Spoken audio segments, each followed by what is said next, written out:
வணக்கம் நேயர்களே. இன்றைய நம்முடைய நம்ம ஊர் நாயகன் நிகழ்ச்சியிலே ஊருக்கு உழைத்திடல் யோகம் என்று மகாகவி சொன்னதைப் போல இந்த சமுதாயத்திற்காக பல்வேறு பணிகளை தொண்டாக செய்து இதுவரை தன்னுடைய வாழ்க்கையிலே மிக உயர்ந்த நிலைக்கு வந்து கொண்டிருக்கிற நம்முடைய புதிய பாதை நிறுவனத்தினுடைய இயக்குனர் திரு குமாரவேல் அவர்களை இப்பொழுது நாம் நம்ம ஊர் நாயகன் நிகழ்ச்சியில் சந்திக்க இருக்கிறோம். வணக்கம் ஐயா. வணக்கம் சார். மயூர் டிவி நேயர்களுக்கும் மைலோசி டிவி நேயர்களுக்கும் எனது அன்பான காலை வணக்கம். இந்த புதிய பாதை அப்படிங்கிற அந்த தலைப்பு உங்களுக்கு எப்படி தோணுச்சு, ஏன் தோணுச்சு? புதிய பாதைங்கிறது இப்போ மகளிர்கள், இளைஞர்கள், அவங்க படித்த இளைஞர்கள், மகளிர்களுக்கு வந்து ஒரு நல்ல தெளிவான பாதையை உருவாக்க வேண்டும், நல்ல ஒரு வேலைவாய்ப்பு உருவாக்க வேண்டும் என்ற எண்ணத்திலே புதிய பாதை என்ற நிறுவனத்தை தொடங்கினோம். இன்ஸ்பிரேஷன் சொல்லுவாங்க இல்லையா, எனக்கு இதை பார்த்த உடனே இது தோணுச்சு அப்படிங்கிற மாதிரி. அந்த மாதிரி இந்த புதிய பாதை இதை தொடங்குறதுக்கு உங்களுக்கு இது ஒரு காரணமாக இருந்தது அப்படின்னு உங்கள் வாழ்க்கையில் ஏதாவது நடந்ததா? கண்டிப்பாக சார், நடந்தது. நாங்கள் கல்லூரி படிக்கும் காலங்களில் எனது வறுமையின் காரணமாக நான் வந்து தூய சங்கீத தன்னாட்சி கல்லூரியிலே இளங்கலை அறிவியல் படிக்கும்போது பல எனது நண்பர்கள் மற்றும் ஆசிரியர்கள் எனக்கு உதவி செய்தனர். அதை கருத்தில் கொண்டு நமது படிப்பிற்கு பிறகு நம்மால் முடிந்தவரை இளைஞர்களுக்கும் ஏழை எளியவர்களுக்கும் உதவி செய்ய வேண்டும் என்ற எண்ணம் அந்த படிக்கிற கல்வி காலத்தில் உருவானது. நான் கேள்விப்பட்டிருக்கிறேன் உங்களை பற்றி பல வேறு வகையில் தகவல் தெரிஞ்சுக்கிட்டேன். நீங்கள் வந்து ஒரு 15-20 வருடங்களாக காச நோய் பாதிக்கப்பட்டவர்களுக்கு அவங்களுக்கெல்லாம் வந்து நீங்கள் தன்னார்வத்தின் மூலமாக பல்வேறு உதவிகளை செய்ததாக நான் கேள்விப்பட்டேன். அதை பற்றி உங்களுக்கு சொல்லுங்கள். ஒரு 25 ஆண்டுகளுக்கு முன்பாக எனது தந்தையார் காசநோயால் பாதிக்கப்பட்டிருந்தார். எனது குடும்பத்திலே எனது தந்தையார் காசநோயால் பாதிக்கப்பட்டு மிகவும் கஷ்டப்பட்டு இருந்தார். அப்போ அவரோட உடல்நிலை ரொம்ப மிகவும் மோசமாக இருந்தது. அப்போது வந்து தன்னார்வலர் வந்து எங்கள் அப்பாவுக்கு கொடுத்தாங்க, அந்த மாதிரி சத்தான உணவுகள் சாப்பிடணும், அப்போ தான் அவங்களோட ஆரோக்கியம் நல்லா. என்னென்ன மாதிரியான உணவுகள்? அது கொண்டைக்கடலை, பயிர் வகைகள், அது பொரியடலை, அந்த மாதிரி அதை நோய் எதிர்ப்பு சக்தியை அதிகரிக்கக்கூடிய உணவுகள் சாப்பிடணும். அப்படின்னா மாத்திரை சாப்பிட்றதுக்கும் இந்த நோய் எதிர்ப்பு சக்தியும் கூட்டும், நமக்கு தெம்பு கிடைக்கும் உடம்புல அப்படின்னு சொல்லி கொடுத்தாங்க. அதை மனசில் வச்சு தான் நம்மளால் முடிஞ்சவர்களுக்கு அந்த காசநோயாளிகளுக்கு சத்தான உணவுகள் கொடுக்கணும், சத்தான ஆதாரங்கள் கிடைக்கும் அப்படின்னு சொல்லிட்டு நான் வழங்கிடுவேன் சார். எத்தனை வருஷமாக கொடுத்துருக்கீங்க? அது கிட்டத்தட்ட ஒரு 15 வருஷமா இருக்கும் சார். சரி, அதுக்கப்புறம் இது புதிய பாதை. ஆமாம், இது வந்து 2001 தொடங்கப்பட்டது சார். புதிய பாதை 2001 என்ன சொந்த கிராமத்தில் துவங்கப்பட்டது, சிவந்திப்பட்டியில் துவங்கணும். சரி. முக்கியமாக நான் படிக்கிற காலத்திலே, அதாவது சென்னையில் படிக்கும்போது இந்த மாதிரி நம்ம ஒரு அமைப்பை தொடங்கி செய்யணுங்கிற ஒரு நோக்கத்தோடய பதிவு பண்ணேன். அன்னையிலிருந்து இன்ன வரைக்கும் என்னால் நான் பணி செய்து கொண்டே என்னால் முடிந்தவரை ஏழை எளிய மக்களுக்கு உதவி செய்து கொண்டிருக்கிறேன். இப்போ நீங்கள் புதிய பாதை ஹோம் கேர் சர்வீசஸ் அப்படின்னு வச்சுருக்கீங்க. உங்கள்கிட்ட வேலை வாய்ப்பு தேடி வர்றவங்க, வேலை வாய்ப்புக்கு நீங்கள் வழிகாட்டுற முறைகள், அதை பற்றி கொஞ்சம் சொல்லுங்கள். என்ன மாதிரி வேலைகள்லாம் உங்களுக்கு தேடி வருது, வேலை கேட்குறவங்க என்ன மாதிரி வேலைகள் கேட்குறாங்க, என்ன மாதிரி வேலைகளுக்கெல்லாம் நீங்கள் உதவி செய்வீங்க? இப்போ சார், எனக்கு இந்த நான் பணி செய்த காலங்களில் வந்து மகளிர் சுயதொழில்கள் மத்தியில் ரொம்ப ஒர்க் பண்ணேன். மகளிர் சுயதொழில்கள் வந்து பயிற்சி கொடுப்பேன், மகளிருக்கு சுய வேலைவாய்ப்பு திட்டம் வச்சு பயிற்சி கொடுப்பேன். அதாவது இன்கம் ஜென்ரேஷன் ப்ரோக்ராம். அந்த மாதிரி பயிற்சி கொடுக்கும்போது வந்து ஒரு குழுவில் 20 பேர் இருந்தாங்கன்னா 2 பேர் 3 பேர் தான் ஏன் பண்ணுவாங்க, சம்பாதிப்பாங்க. 18 பேர் வந்து சும்மா தான் இருப்பாங்க வீட்டில், ஆனால் நல்ல சமையல் தெரியும், நல்ல குழந்தைய பார்த்துக்குவாங்க, நல்ல பேஷண்ட்டை, அதாவது வயசானவங்களெல்லாம் பார்த்துக்குவாங்க. அந்த அனுபவம் இருக்குது, ஆனால் அவங்களுக்கு வேலை இல்லை. அப்போ நம்ம ஏன் இந்த மாதிரி ஒரு வீட்டு வேலை, சமையல் வேலை, நோயாளிகளை பார்க்க ஏன் இவங்களை லிங்க் பண்ணக்கூடாது, நினைக்கக்கூடாது? ஏகப்பட்ட பேருக்கு ஆள் தேவைப்படுது, ஆனால் மக்களும் இருக்கிறாங்க. நம்ம ஏன் வந்து இந்த மக்களை வந்து அந்த ஆளுக்கு கொண்டு சேர்த்து விடக்கூடாது? அவங்களோட வாழ்வாதாரம் பாதிக்க நல்லா கூடுது. அந்த எண்ணத்தில் நான் வந்து அந்த அமைப்பு மூலமாக அந்த வீட்டு வேலை, சமையல் வேலைக்கு வந்து ஆட்களை அனுப்ப ஆரம்பிச்சேன் சார். 2001 அனுப்பிட்டு இருந்தேன் சார். இப்போ நீங்கள் புதிய பாதை கன்சல்டன்சி ஆலோசனை மையம் தொடங்குனீங்க இல்லையா? தொடங்கும்போது வேலை, எனக்கு இந்த மாதிரி வேலைகள் வேண்டும் அப்படின்னு உங்கள்கிட்ட வந்து கேட்டவங்க, அல்லது இந்த மாதிரி வேலைக்கு எங்களுக்கு ஆட்கள் தேவை அப்படின்னு உங்கள்கிட்ட வந்து கேட்டிருப்பாங்க. முதலாக நீங்கள் இந்த என்னதான் நீங்கள் தன்னார்வத்தில் தொண்டு செய்தாலும் இந்த மாதிரி விஷயங்களுக்கு உங்களுக்கு ஆரம்பத்தில் உங்களுக்கு சப்போர்ட், அதாவது துணை புரிந்தவர்கள் அப்படின்னு இருந்தாங்களா? அல்லது இந்த கேட்டவங்க வேலைக்கு ஆட்கள் கேட்டவங்க வேலைக்கு அனுப்பணும்னு சொன்னவங்க அந்த மாதிரி விஷயங்கள் எப்படி இருந்தது ஆரம்ப காலத்தில் உங்களுடைய பணிகள் எப்படி இருந்துச்சு? பணிகள் சார் ஆரம்பத்தில் ரொம்ப ரொம்ப கஷ்டப்பட்டோம் சார். இந்த மாதிரி ஏன்னா நான் படித்ததெல்லாம் சென்னையில் படிக்கும்போது இந்த மாதிரி அமைப்புகள் வந்து வீட்டு வேலை, சமையல் வேலைக்கு, நோயாளிகளை பார்க்கலாம் வந்து அதிகமாக அனுப்பிட்டு இருந்தாங்க. ஆனால் வந்து அதே அமைப்பு திருநெல்வேலியாக வைக்கக்கூடாது. திருநெல்வேலி வந்து வளர்ந்து வரக்கூடிய சிட்டி. அப்போ இது முதல்ல கோயம்புத்தூர்ல தான் இருந்தது. சென்னையில் சார். சென்னையில் அப்புறம் கோயம்புத்தூர்லேயும் இருக்கு இல்லையா? கோயம்புத்தூர்ல இருக்குது சார். சரி. ஆனால் இப்போ நான் வந்து திருநெல்வேலியில் மட்டும் தான் சார் பேச ஆரம்பிச்சேன். சென்னையில் வந்து படிக்கும்போது பார்த்துட்டீங்க. நேரில் போய் பார்த்தேன் எப்படி பண்ணுறாங்க அப்படிங்கலாம் பார்த்துட்டு தான் இங்கே பண்ணோம். சரி. ஆனால் ஆரம்ப காலத்தில் ரொம்ப கஷ்டம், பல இன்னல்கள் அனுபவிச்சிருக்கோம். எப்படின்னா ஹவுஸ் ஓனர்ஸ், அதாவது இந்த வீட்டு உரிமையாளர்கள் ஆள் தேடி வர்றாங்க. எனக்கு குறிப்பிட்ட ஆட்கள் தான் வேணும்பாங்க, குறிப்பிட்ட வயசு தான் வேணும்பாங்க, குறிப்பிட்ட கம்யூனிட்டி தான் வேணும்பாங்க. திருநெல்வேலி வந்து இந்த கம்யூனிட்டி ரீதியாக ரொம்ப சென்சிட்டிவானது. சைவ சாப்பாடு வேண்டாம்பாங்க. இப்படி வந்து ஆச்சாரமாக இருக்கக்கூடிய விஷயங்கள்லாம் நிறைய ரொம்ப இருக்கும். அதனால் ரொம்ப ஃபில்டர் பண்ணி ரொம்ப சல்லடை மாதிரி சலிச்சு தான் ஆள்கள் கேட்பாங்க. அப்போ வந்து ரொம்ப கஷ்டப்பட்டோம். ஆள்கள் அந்த அவங்களோட வீட்டுக்காரங்க எதிர்பார்க்குற கரெக்டான ஆள் கிடைக்கிறதுக்கு தாமதிக்கும். அப்போ அவங்களுக்கு கொஞ்சம் சிரமப்படுவாங்க. நம்மகிட்ட என்ன சார் இன்னும் முடியலாமா? அப்போ நம்ம ஒவ்வொரு இடங்கள்லேருந்து ஆட்கள் வர்றவங்கள அப்புறம் ஃபில்டர் பண்ணி நம்ம இன்னொன்று ஒரு வீட்டுக்கு அனுப்புகிறவங்க வந்து நல்ல வேலை செய்யணும், பொறுப்பாக இருக்கணும், நம்பிக்கையாக இருக்கணும். அவங்க வீட்டில் வந்து ஒரு வேலை பார்க்கும்போது வந்து தங்க வீடு மாதிரி வேலை பார்க்கணும், தங்களோட வீடு மாதிரி. அதனால் கொஞ்சம் ரொம்ப கஷ்டப்பட்டேன் சார் ஆரம்ப காலத்தில். அவங்கள தயார்படுத்துறதுக்கு, அந்த வேலைக்கு போகிறவங்கள வந்து தயார்படுத்துறதுக்கே ரொம்ப கஷ்டப்பட்டோம். எப்படி ஒரு வீட்டில் போய் வேலை பார்க்கணும், என்ன பண்ணணும், என்ன செய்யக்கூடாது, என்ன செய்யணும் அப்படின்லாம் சொல்லி கொடுத்து ரொம்ப கஷ்டப்பட்டோம். ஆனால் இப்போ போக இப்போ எங்கிட்ட வந்து கிட்டத்தட்ட 4500 நபர்கள் பணிக்கு இருக்காங்க. 4500 பேர் வீட்டு வேலை, சமையல் வேலை, முதியோர்களை பார்க்கறது அதிகம். மறுபடியும் நோயாளிகளை பார்க்கவும் நர்ஸ் வந்து ஒரு 18 பேர் ஒர்க் பண்ணிட்டு இருக்காங்க சார். ஆமாம் சார். நல்ல வயசானவங்க. என்னோட நோக்கம் வந்து என்னென்னா சார், வீட்டில் நல்ல அப்பா அம்மா நல்ல கஷ்டப்பட்டு படிக்க வச்சுருப்பாங்க. பையங்களோ மகனோ வெளியூர்லேயோ வெளிநாடுகள்லேயோ நல்ல பணி செஞ்சுக்கிட்டு இருப்பாங்க. ஆனால் இங்கே உள்ள அப்பா அம்மா வந்து கஷ்டப்படாமல் இருக்கணும், கவனிப்பார் இல்லாமல் இருப்பாங்க. அவங்களுக்கு ஒரு நல்ல ஒரு என்ன சொல்லுவோம், ஒருங்கிணைந்த கவனிப்பு கிடைக்கணும். உடல் ரீதியாகவும் சரி, மன ரீதியாகவும் சரி, நல்ல ஒரு ஆலோசனைகளோ ஆரோக்கியமான உணவு கிடைக்கணும். அதான் என்னோட நோக்கம். அதை வந்து நல்ல சிறப்பாக செஞ்சுக்கிட்டு இருக்கோம் சார் திருநெல்வேலியில். ஐயா, இந்த புதிய பாதை ஹோம் கேர் சர்வீசஸ் நிறுவனம் திருநெல்வேலி மாவட்டத்தில் மட்டும்தான் வச்சுருக்கீங்களா, இல்லை வேறு எங்கேயாவது இதுக்கு கிளைகள் அந்த மாதிரி எதுவும் இருக்கா? திருநெல்வேலி மாவட்டத்தில் வந்து தலைமையிடம் இங்கே பதிவு பண்ணோம், இங்கே நடத்துகிறோம் சார். அதே மாதிரி கோயம்புத்தூர், சென்னை, இந்த 2 இடங்களில் அலுவலகங்கள் வச்சுருக்குறோம். ஆனால் ஆட்கள் அனுப்புறது தமிழ்நாடு ஃபுல்லாகவே அனுப்புகிறோம் சார். தமிழ்நாடு, தென்னிந்தியா, தமிழ்நாடு, கேரளா, ஆந்திரா, கர்நாடகா, பாண்டிச்சேரி, இந்த எல்லா ஊர்களுக்குமே நம்ம திருநெல்வேலியில் உள்ள பணியாளர்களை அனுப்புகிறோம். தேவையில்லை. இப்போ முதல்ல அந்த கேள்வியை கேட்டேன். நீங்கள் நிறைய விஷயங்கள் சொல்லியிருக்கீங்க. ஆரம்ப காலத்தில் ஒரு நபர் இப்போ சமையல் வேலைக்கு ஆள் தேவைன்னா உங்களுக்கு கிடைச்சிருக்கு கஷ்டமாக இருக்குங்களா?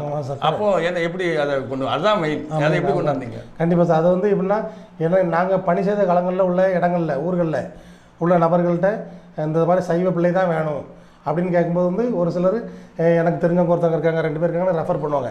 அவங்கள நாங்கள் போய் சந்தித்து போய் அவங்க இங்கே வரமாட்டாங்க.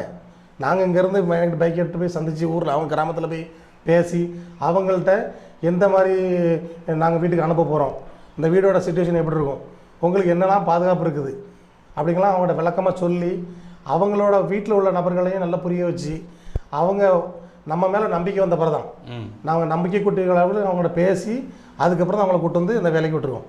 அது மாதிரி ஆரம்ப காலத்தில் இருந்துச்சு. ஒருத்தங்க 2 பேர் 3 பேர்னு கொஞ்சம் கொஞ்சமாக வேலை பார்க்க வந்த பிறகு அந்த வேலை பார்த்தவங்க சொல்லி வேலை பார்த்தவங்க அவங்களோட அனுபவத்தை சொல்லுவாங்க. இந்த நம்ம நிறுவனம் மூலமாக அனுப்புனவங்க எப்படி பாதுகாப்பாக வச்சு பார்த்துக்கிறாங்க, எப்படி அவங்களுக்கு சம்பளமாக கொடுக்குறாங்க, அதெல்லாம் வச்சு பார்த்தோன்னே அவங்களுக்கு நல்ல சந்தோஷம். அவங்கள வச்சு ஒவ்வொரு ஆளாக வர ஆரம்பித்தாங்க. இப்போ வந்து கிட்டத்தட்ட 4500 பேர் இருக்கிறதுல ஒரு ரொம்ப பேர் வந்து நம்மகிட்ட ஒர்க் பண்ணுற ஸ்டாஃப் பணியாளர்கள் சொல்லி வந்தவங்க தான் அதிகம். இப்போ வேலை வாய்ப்புகள் வந்து ரொம்ப சிரமமாக இருக்குது. எல்லா இளைஞர்களுக்கும் எந்த படிப்பு படித்தாலுமே வேலை கிடைக்கிற சிரமமாக இருக்குது. இப்போ உங்களுடைய புதிய பாதை ஹோம் கேர் சர்வீசஸை தேடி வந்த இளைஞர்கள், அவர்களுக்கு நீங்கள் காட்டின வழிமுறைகள், அதில் இப்போ நல்ல நிலையில் இருக்கக்கூடியவங்க பேர் ஊர் சொல்லாட்டாலும் எத்தனை பேர் அந்த மாதிரி இருக்காங்க? இப்போ நம்மகிட்ட பணி செஞ்சவங்க சார், நம்மகிட்ட வந்து வேலை பார்க்க வந்து பணி செஞ்சவங்களை வந்து கிட்டத்தட்ட 6 வருஷம் 7 வருஷமாக ஒரே வீட்டில் ஒரே மாதிரி சம்பளம் நல்ல 6,000 ஆரம்பித்தவங்க 14,000 வாங்குறாங்க. அவங்களுக்கு வந்து வீடு கட்டி கொடுத்துருக்காங்க. லோன் மூலம் இப்போ வங்கி கணக்கு மூலமாக நாங்கள் வந்து சம்பளத்தெல்லாம் வங்கி கணக்கில் தான் செலுத்துகிறோம். அது மூலமாக அவங்களுக்கு வங்கியில் எளிதாக லோன் கிடச்சி அவங்களோட வீடை கட்டி நல்லா அவங்க ஒரு வீட்டு வேலை பார்த்து சொந்தமாக வீடு கட்டியிருக்காங்கன்னா அவங்க எந்த அளவுக்கு அவங்களோட வருமானம் வந்திருக்கும் பாருங்கள். அதுக்கு நாங்கள் எவ்வளோ ஹெல்ப் பண்ணிருக்கோம்னு பாருங்கள். ஒன்று. ரெண்டாவது, அவங்களோட பிள்ளைங்களோட படிப்பு 90% நம்ம பணியாளர்கள் ஃபுல்லாக கணவன் இல்லாதவங்க தான். கணவன் இல்லாமல் கணவனை இழந்த விதவைகள் தான். அவங்களோட குழந்தைங்களோட எதிர்காலத்தை நினச்சி ரொம்ப பயப்படுவாங்க. நான் அவங்களுக்கு மன ரீதியாக ஆறுதல் கொடுத்து வேலைக்கு அனுப்பி மாதம் 12,000 10,000 சம்பளம் கொடுத்து அவங்களோட குழந்தைங்களோட கல்விக்கு எங்களால் முடிஞ்ச அளவுக்கு என்ன ஸ்காலர்ஷிப் உதவிகள் இருக்குது, யாரெல்லாம் அவங்களுக்கு உதவி பண்ணுறாங்கங்கிறத பார்த்து அவங்களையும் சேர்த்து விடுறோம் சார். அது மாதிரி ஹோம்ஸு அவங்களோட சின்ன பிள்ளைங்களாம் அவங்களோட விடுதிகளில் தங்க வச்சு அந்த பிள்ளைங்கள ஆண் பிள்ளைங்கள்லாம் திருநெல்வேலியிலையும் பெண் பிள்ளைங்கள்லாம் கன்னியாகுமரியிலையும் விடுதிகளில் தங்க வச்சுருக்கோம். கிட்டத்தட்ட 42 குழந்தைகள் அந்த மாதிரி விடுதியில் தங்கி இப்போ படிச்சுட்டு இருக்காங்க. அவங்களோட அம்மா வந்து எங்கள்கிட்ட பணிபுரிகிறாங்க. அந்த மாதிரி ரொம்ப விஷயங்கள் சொல்லலாம் சார் நம்ம அலுவலகம் மூலமாக நடந்தது. இப்போ இது வரைக்கும் நீங்கள் வந்து வீட்டு வேலைக்கு தேவையான ஆட்களை வேலைக்கு சேர்க்கறதுன்னு கொண்டு போனீங்க. உங்களை தேடி வந்த நிறுவனங்கள் அந்த மாதிரி நிறுவனங்கள் பேர் சொல்லணும்னு அவசியம் இல்லை. இப்போ ஒரு ஜவுளி வியாபார நிறுவனம் அல்லது ஒரு மால் அந்த மாதிரி அது இப்போ அரசு நிறுவனத்தில் கூட நாங்கள் வந்து ஒப்பந்தம் வச்சுருக்கோம். திருநெல்வேலி மருத்துவக் கல்லூரி மருத்துவமனையில் வந்து நர்ஸு வச்சுருந்தோம். அதே மாதிரி தமிழ் வளர்ச்சித்துறையில் வந்து 2 சப்ஸ்டாப் வச்சுருக்கிறோம். அதாவது ராணியண்ணா மகளிர் கல்லூரியில் வந்து ஸ்வீப்பர் கம் சானிட்டரி ஒர்க்கர். இந்த மாதிரி அரசு துறையிலையும் வந்து புரிந்துணர்வு ஒப்பந்தம் போட்டு பணிபுரிஞ்சிட்டு இருக்கிறோம்.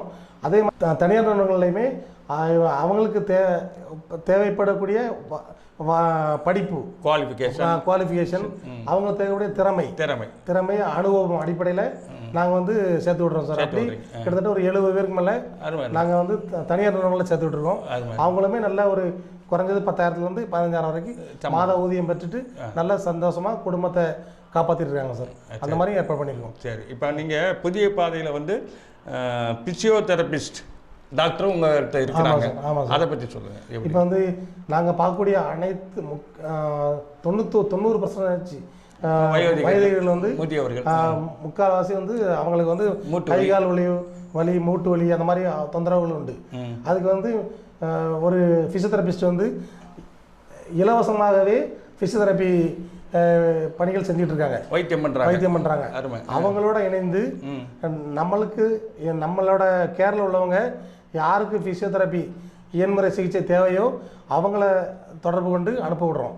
அவங்க வந்து அவங்களுக்கு கிடைக்கக்கூடிய டைம் 1/2 hour 1 hourலையும் அவங்கள போய் அந்த வயதிகர்களுக்கு வந்து அந்த பயிற்சியை சொல்லிக் கொடுக்குறாங்க.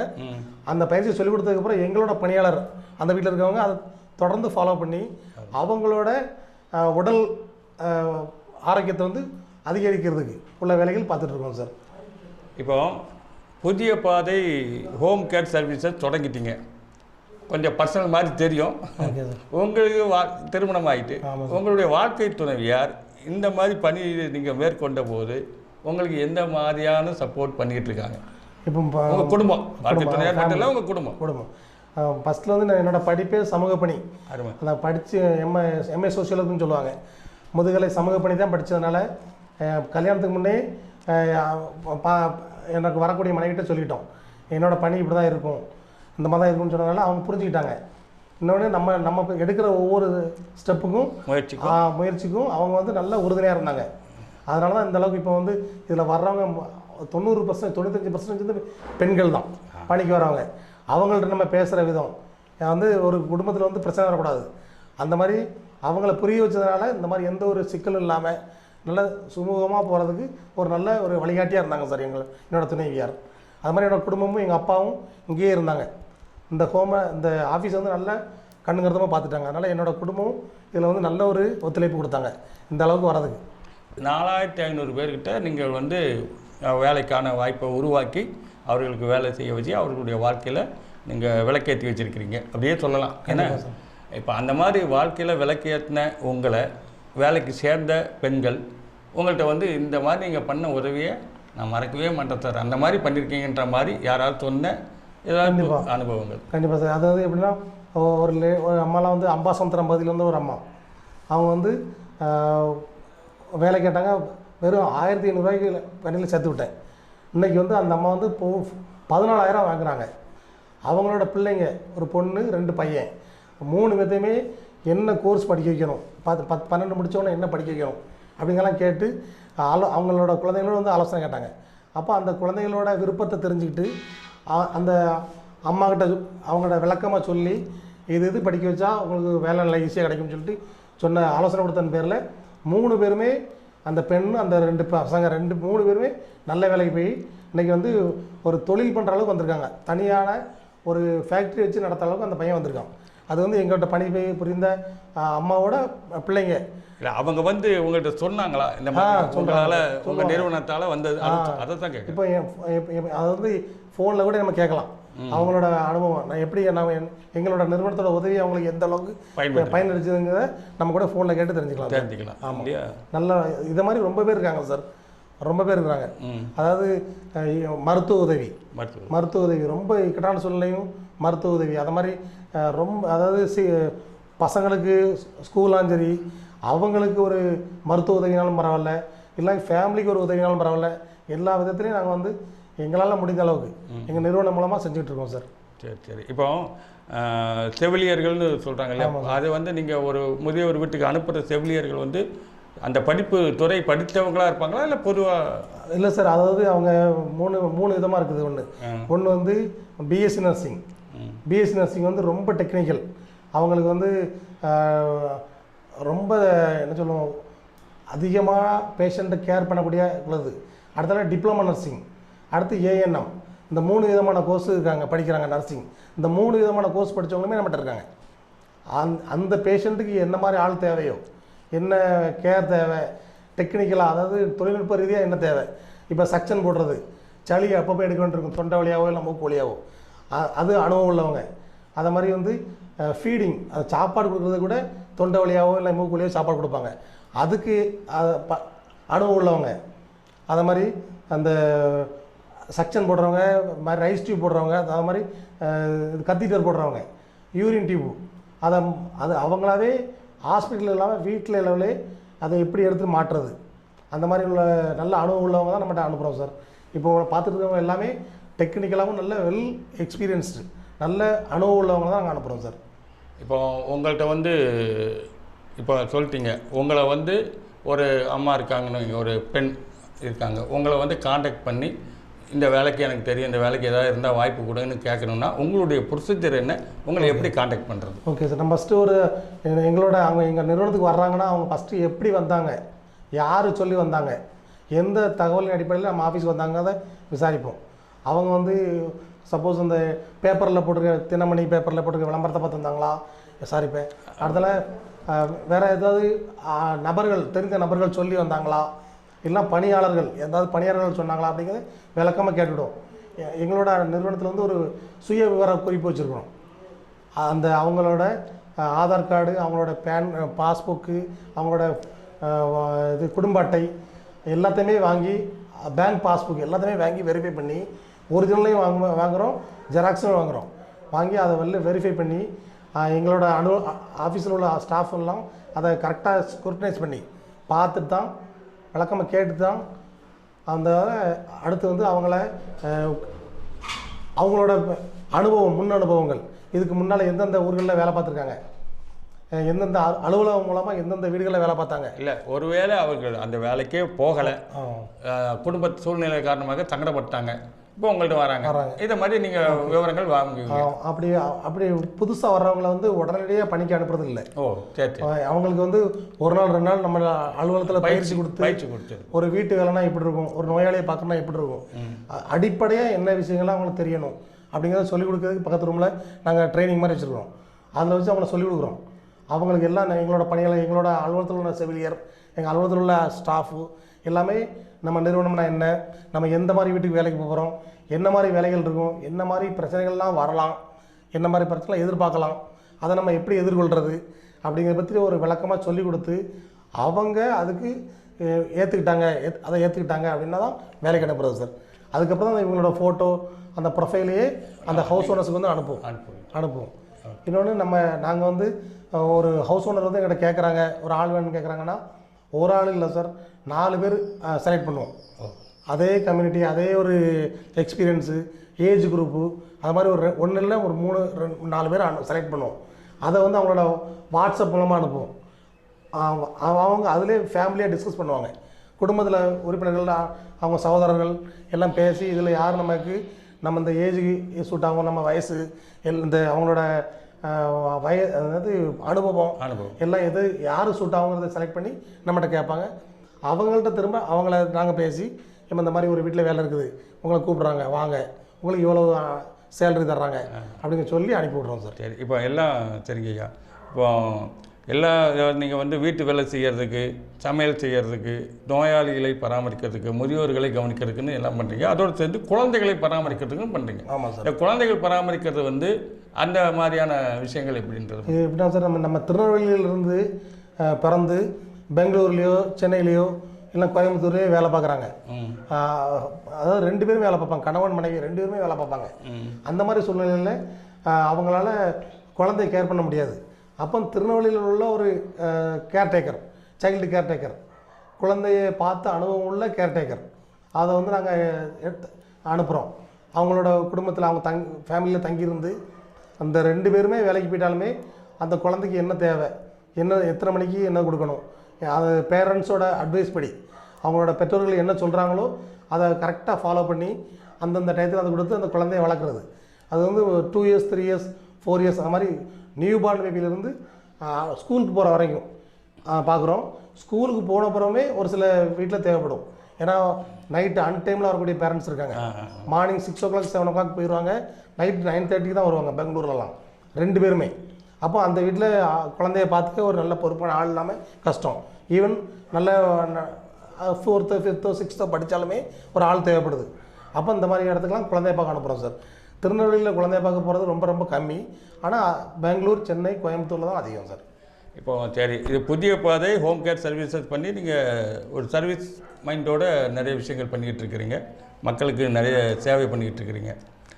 இது போக உங்களுடைய மற்ற விஷயங்கள்லாம் என்ன? பொழுதுபோக்கு அல்லது நீங்கள் விளையாட்டில் உள்ள விஷயங்கள் அல்லது எதுலையாவது நீங்கள் இதிலெல்லாம் நான் பெரிய இது பண்ணியிருக்கிறேன் அப்படிங்கிற மாதிரியான உங்களை பற்றி? Okay sir. எனக்கு வந்து இது போக நான் வந்து எனக்கு விளையாட்டுங்கிறது எனக்கு ரொம்ப கிரிக்கெட் பார்ப்பேன், ஆனால் விளையாண்டதில்லை. ஆனால் பொழுதுபோக்குன்னு எனக்கு ஆலோசனை கொடுக்குறது சார். கவுன்சிலிங் மனநல ஆலோசனை, அது சம்மந்தமான துறை படிச்சதுனால அந்த ரீதியாக அதாவது குடியை மறக்க, இப்போ குடி பழக்கத்தால் ரொம்ப இளைஞர்கள் வந்து பாதிக்கப்பட்டு இருக்காங்க. அவங்கள குடியை நிப்பாட்டுறதுக்கு எப்படி அப்படிங்கிற பற்றி ஆலோசனை கொடுக்கலாம், அவங்களுக்கும் அவங்க ஃபேமிலி மெம்பர்ஸுக்கும். அது பண்ணுறோம். அது மாதிரி தம்பதியர்களுக்கிடையே கருத்து வேறுபாடுகள், மன வேறுபாடுகள் ரொம்ப இருக்கும். அந்த மாதிரி உள்ளவங்களுக்கு ஃபேமிலி கவுன்சிலிங், குடும்ப ஆலோசனை அது பண்ணுறேன். அது மாதிரி இளைஞர்களுக்கு வந்து இந்த மோட்டிவேஷன், ஆமாம், அதாவது அவங்களோட ஒரு நல்ல கோர்ஸை செலக்ட் பண்ணுறதுக்கோ, ஒரு நல்ல ஒரு துறையை தேர்ந்தெடுக்கிறதுக்கு ஒரு கைடன்ஸ், கரியர் கைடன்ஸ்னு சொல்லுவாங்க. அதாவது அந்த மாதிரி கவுன்சிலிங், வழிகாட்டி கவுன்சிலிங், அந்த மாதிரி எல்லாம். இந்த மாதிரி ஒரு சில டிப்ரெஷன், மன அழுத்தத்தில் இருப்பாங்க குடும்ப ரீதியாக, அவங்களுக்கு வந்து மன அழுத்த ஆலோசனைகள், அதை எப்படி குறைக்கிறது, ரிலாக்ஸேஷன் டெக்னிக்ஸ் என்ன, சைக்கோதெரப்பி, அந்த மாதிரி ஃபுல்லாக பண்ணுறதா சார் என்னோட வேலைகள். புதிய பாதை ஹோம் கேர் சர்வீசஸில் வந்து நீங்கள் செய்கிற பணிகள் வந்து உண்மையிலேயே பாராட்ட வேண்டிய ஒரு விஷயம். ஏன்னா குழந்தைகள் பராமரிப்புங்கிறது வந்து இப்போ ரொம்ப முக்கியமான இப்போ இருக்கிற கணவன் மனைவி வேலைக்கு போகக்கூடிய காலகட்டத்தில் குழந்தைகளை பராமரிக்கிறது, வளர்க்கிறது அப்படிங்கிறது வந்து மிகப்பெரிய ஒரு பணி. அதுக்கு வந்து நீங்கள் ஆட்களை, ஒரு தாய் உள்ளம் கொண்ட பெண்களை எல்லாம் தேர்ந்தெடுத்து அனுப்புறதுன்றது வந்து பாராட்ட வேண்டிய விஷயம். இவ்வளோ பணியாளர்கள் 4500 பேர்கிட்ட உங்கள் மூலமாக பணியாளர்கள் இருக்கிறாங்கன்னு சொல்லுங்க. உங்கள் புதிய பாதை நிறுவனத்தில் வேலை பார்ப்பாங்க இல்லையா, அவங்கள பற்றி கொஞ்சம் சொல்லுங்கள். அவங்களுடைய சர்வீஸ் மைண்ட். Okay sir. அது மாதிரி இப்போ எங்களோட புதிய பாதை நிறுவனத்தில் வந்து ஒரு 7 பணியாளர்கள் இருக்காங்க சார். 7 பேருமே வந்து அந்த வரக்கூடிய ஸ்டாஃப் பணியாளர்கள் வீட்டு வேலை பார்க்கவோ நோயாளிகளை பார்க்கவோ போகிறாங்கலாம், அவங்கள பற்றின விவரங்கள் சேகரிக்கவும், அவங்கள பற்றின ரெஃபரன்ஸ், அவங்க யார் மூலமாக வந்திருக்காங்க அவங்ககிட்ட விசாரிக்கிறது, இவங்க நல்லவங்களா கெட்டவங்களா விசாரிக்கிறது, அந்த மாதிரி பணிகளை பார்க்குறதுக்கு இருக்காங்க. அது மாதிரி இவங்களோட பணிகள் நம்ம ஒரு வீட்டுக்கு அனுப்புகிறோம், அனுப்பி வீட்டு வேலை பார்த்துட்டு இருந்தாலுமே அவங்க 24 மணி நேரம் வேலை பார்க்குறாங்க வீட்டில். அப்போ வந்து எந்த நேரம்னாலும் என்ன பிரச்சனையும் வரலாம். நீங்கள் பணியாளர்கள் வந்து ஃபோன் மூலமாக வீட்டு உரிமையாளர்கள் நிறைவு தருகிறதா, நல்லா விசாரிக்கிறது, நிறைவு தருதா, திருப்தியாக இருக்கா, அதெல்லாம் நீங்கள் கேட்டே இருப்பாங்க. உங்கள் வேலை வாரத்துக்கு 2 நாள் ஒரு தடவை பணியாளர்கிட்ட பேசணும், ஒரு ஆள் உரிமையாளர்கிட்ட பேசணும். அதை வந்து தொடர்ந்து நாங்கள் பண்ணுறதுனால அந்த உரிமையாளர்களுக்கு எங்களால் எதுவும் ப்ராப்ளம் இருக்குது அப்படின்னாலும் உடனே அன்றைக்கி சொல்லிடுவாங்க. அது மாதிரி ஸ்டாஃபுக்கும் எதுவும் தேவை இருக்குது அப்படிங்கிறத ஈஸியாக கேட்டுக்கிறோம். அதை வந்து அந்த பணியாளர்கள் வந்து நல்லா சிறப்பாக செய்கிறாங்க. அதன் மூலமாக அந்த தொடர்ந்து அந்த வீட்டிலேயே ரொம்ப நாளைக்கு சர்வீஸ் பண்ணக்கூடிய வாய்ப்புகள் கிடைக்குது. சரி. இப்போ ஐயா நீங்கள் அருமையாக பண்ணிக்கிட்டு இருக்கிறீங்க. உங்களுக்கு வந்து ஒரு இலக்கு வச்சுருப்பீங்க. ஆமாம். இந்த புதிய பாதை ஹோம் கேர் சர்வீசஸ் மூலமாக இதை நம்ம செஞ்சிடணும் அப்படிங்கிற மாதிரி, அதை பற்றி கொஞ்சம் சொல்லுங்கள். உங்களுடைய என்னோட வாழ்நாள் சாதனை இலக்கு அப்படின்னு சொன்னோம்னா சார், நான் சாதிச்சு ஆகணும் அப்படின்னு சொல்கிறக்கூடியது ஒன்றே ஒன்று தான் சார். என்னென்னா இப்போ வந்து ஒரு ஹோம் ஃபார் த ஏஜ்டு கட்டணும். ஒரு 75 பேர் தங்கியிருக்கக்கூடிய ஒரு ஹோம் திருநெல்வேலி சிட்டியில் ஒரு, அதாவது ரொம்ப ஃப்ரீ ஹோம்ஸ் ரொம்ப இருக்குது. ஆனால் 10 பேர் 15 பேர் அந்த மாதிரி தான் வைக்க முடியுது. ரொம்ப பேர் வந்து இடம் இல்லாமல் இருக்கிறாங்க. ஆனால் ஒரு புதிய பாதை ஹோம் ஃபார் த ஏஜ்டு அப்படின்னு சொல்லிட்டு ஒரு ஹோம் கட்டணும். அதில் ரொம்ப நீடி, ரொம்ப ஆமாம், எங்களோட அலுவலகத்திலேயே 2 பேர் பணிபுரிகிறாங்க.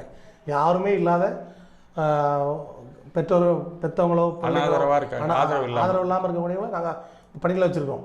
இதே மாதிரி இவங்களோட எட்டர்னல் லைஃப், அதோட இறுதி காலங்களில் வந்து நல்லா இருக்கணும் அப்படிங்கிறதுக்கு ஒரு ஹோம் வைக்க வேணும். அதான் எங்களோட நீண்ட நாள் ஆசை சார். அதை பண்ணணும்னு நினைக்கிறோம், அதை பண்ணுவோம் கண்டிப்பாக கூடிய சீக்கிரத்தில். ரைட்டு. இந்த மயூரி டிவி நேயர்களுக்கு, மயூரோசை டிவி நேயர்களுக்கு புதிய பாதை ஹோம் கேர் சர்வீசஸ் மூலமாக நீங்கள் ஏதாவது சொல்ல விரும்புகிறீங்களா? அதாவது என்னென்னா, உங்களுடைய பணி வந்து மகத்தான பணி. ஆதரவற்றவர்களுக்கு, முதியோர்களுக்கு, நோயாளிகளுக்கு, பிள்ளைகளுக்கு சமையல் செய்வதற்கு, ஆரோக்கியமான உணவு செய்து கொடுக்கறதுக்கான ஆட்களை எல்லாம் நீங்கள் தேர்ந்தெடுத்து நல்ல அனுப்பி வச்சு ஒரு பணியை பண்ணிகிட்ருக்கிறீங்க. இப்போ இதே மாதிரி வேணால் நீங்கள் உங்கள் நிகழ்ச்சியை பார்த்துக்கிட்டு இருக்காங்க இல்லையா, அவங்களுக்கு வந்து இந்த மாதிரி வரணுன்னா உங்கள்கிட்ட வந்து இது பண்ணால் உங்களுடைய தொலைபேசி எண் மட்டும் போதுமா பேசுறதுக்கு? இல்லை. ஓகே. இப்போ இந்த டிவி பார்க்கக்கூடிய மயூரு டிவி நேயர்கள் மற்றும் மயிலோசை டிவி நேயர்களுக்கு உங்கள் வீடுகளில் வேலைகள் இல்லாமல் நல்ல சமைக்க தெரியும், நல்ல பேஷண்ட்டை பார்த்துக்குவேன், நல்ல குழந்தைய பார்த்துக்குவேன் அப்படி யாரும் விருப்பப்பட்டீங்கன்னா எங்களோட அலுவலகத்துக்கு வாங்க. எங்களோட அலுவலகம் வந்து புது பஸ் ஸ்டாண்டு பக்கத்தில் ராஜராஜேஸ்வரி நகரில் இருக்குது. நம்பர் 25, முதல் தெரு, ராஜராஜேஸ்வரி நகர், திருநெல்வேலி 7. எங்களது அலுவலக தொலைபேசி எண் வந்து 9422000689. இந்த எண்ணை தொடர்பு கொண்டு உங்களுக்கு வேலைவாய்ப்புகள் பெற்றுக்கொள்ளலாம். அதே மாதிரி பார்க்கக்கூடிய வீட்டு உரிமையாளர்கள், உங்களுக்கு தகுந்த ஆட்கள் வேணாலுமே எங்கள்கிட்ட ஏராளமான ஆட்கள் இருக்காங்க. நீங்கள் அலுவலகத்துக்கு வந்து அவங்களோட சுயவிவரங்கள் பார்த்து நீங்கள் வேலைக்கு கூப்பிட்டு போகலாம் சார். அதாவது நம்பகமான, திறமையான, பொறுப்பான செவிலியர்கள், பணியாளர்களை வைத்து நீங்கள் தேவைப்படுபவர்களுக்கு வழங்கியும் அவர்களுடைய அந்த வாழ்நாளில் அவர்களுக்குரிய அந்த தேவைகளை எல்லாம் பூர்த்தி செய்யக்கூடிய அருமையான பணியை புதிய பாதை மூலமாக நீங்கள் செய்து கொண்டிருக்கிறீர்கள். உங்களுடைய பணி மென்மேலும் சிறக்க வேண்டும். நீங்கள் குறிப்பிட்ட உங்களுடைய இலக்கு 75 பேர்கள், 100 பேர்கள் தங்கக்கூடிய முதியவர்கள் தங்கக்கூடிய அந்த முதியோர் இல்லம், புதிய பாதை முதியோர் இல்லம் விரைவில் நீங்கள் கட்டி முடிப்பதற்கான இறைவனுடைய அருள் ஆட்சி உங்களுக்கு கிடைக்க வேண்டும் என்று. புதிய பாதை ஹோம் கேர் சர்வீஸான எங்களது நிறுவனத்திற்கு வருகை தந்த மயூரு டிவி நிறுவனத்தினருக்கும், மயூரு டிவியில் உள்ள பணியாளர்களுக்கும் மற்றும் அனைத்து நண்பர்களுக்கும் உங்களது பொன்னான நேரத்தை ஒதுக்கி எங்களது நிறுவனத்தை பற்றிய பல கேள்விகளை கேட்டு எங்களுக்கு ஒரு உற்சாகத்தை ஏற்படுத்திய உங்களது நண்பர்கள் அனைவருக்கும் எங்களது நிறுவனத்தின் சார்பாக நன்றியை தெரிவித்துக் கொள்கிறேன். நன்றி. நேயர்களே, இன்றைய நம்ம ஊர் நாயக நிகழ்ச்சியிலே நம்முடைய புதிய பாதை ஹோம் கேர் சர்வீசஸினுடைய நிறுவனர் திரு குமாரவேலு அவர்களை சந்தித்தோம். அவர்கள் செய்து கொண்டு இருக்கக்கூடிய அற்புதமான பணியை, அளப்பரிய பணியை நம்மிடையே மிகவும் இயல்பாக விவரித்தார். அவருக்கு அதேபோல் அவர் வேண்டுகோள் விட்டபடி உங்களுக்கு தேவையான பணிகள், விருப்பங்கள் இருந்தால் அவர்களை நீங்கள் தொடர்பு கொள்ளுமாறு அன்போடு கேட்டுக்கொள்கிறோம். நம்ம ஊர் நாயகன் நிகழ்ச்சியிலே இன்றைய விருந்தினராக நம்முடைய புதிய பாதை ஹோம் கேர் சர்வீஸ் குமரவேலு போல் அடுத்த நம்ம ஊர் நாயகன் நிகழ்ச்சியிலே வேறு ஒரு சிறப்பு விருந்தினரை நாம் சந்திப்போம். அதுவரை உங்களிடமிருந்து விடைபெறுவது உங்கள் அன்பு பாமணி. நன்றி, வணக்கம். இந்த வீடியோவுக்கு கீழே ரெட் கலரில் சப்ஸ்கிரைப் அப்படின்னு ஒரு பட்டன் இருக்கும். அதை இப்போவே கிளிக் பண்ணிவிட்டு பக்கத்துலேயே ஒரு பெல் பட்டன் ஒன்று வரும். அந்த பெல் பட்டனும் அழுத்தி வச்சிட்டிங்கன்னா நம்ம சேனலில் போகிற வீடியோக்குள்ளே தொடர்ந்து பார்க்கலாம். நம்ம சேனலில் ஆல்ரெடி நிறைய யூஸ்ஃபுல்லான வீடியோ போட்டிருக்கோம். அதை பார்க்கணுன்னு நினைக்கிறவங்க அந்த சேனல் பேரை கிளிக் பண்ணி உள்ளே போனீங்கன்னா நம்ம போட்டிருக்கிற வீடியோவெல்லாம் இருக்கும், பாருங்கள்.